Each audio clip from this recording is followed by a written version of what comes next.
Hi guys, for those of you wanting to do the lens project for Project 6 with matrices, we don't have the facilities to have everybody do a real experiment, but it turns out it's pretty easy to do an experiment with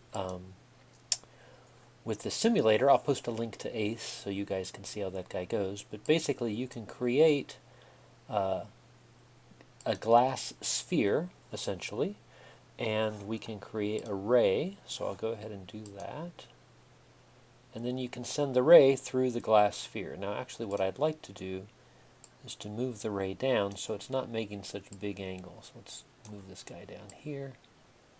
There you go. And if you hold the shift key down, it'll make this ray horizontal. And I can also get a ruler so we can measure how things are going. I'll hold the shift key down to make it a horizontal ruler, and we'll put the center of the sphere right at 500, say, and we can get another ruler to measure the height. I'll hold the shift key down to get a vertical ruler, and then you can see this thing, to actually make it more precise, looks like it's at 50, whatever that is, 50 whatever units you want to say, 50 millimeters.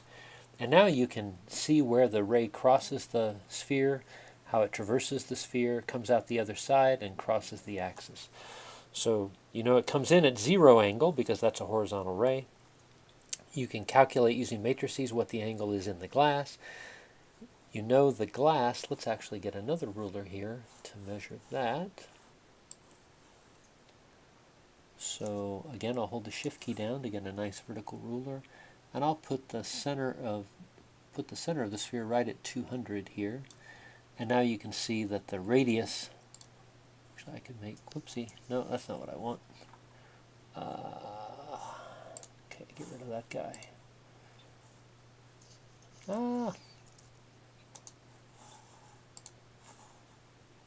don't want a ruler, I want the glass. Okay, circle. Okay. Oh, where is the... Oh, here it is. I can adjust the radius of curvature. So let's make it a 200 unit radius piece of glass. So now I've controlled the radius of curvature of the glass. I know where the center of the glass is. I can calculate all that geometry.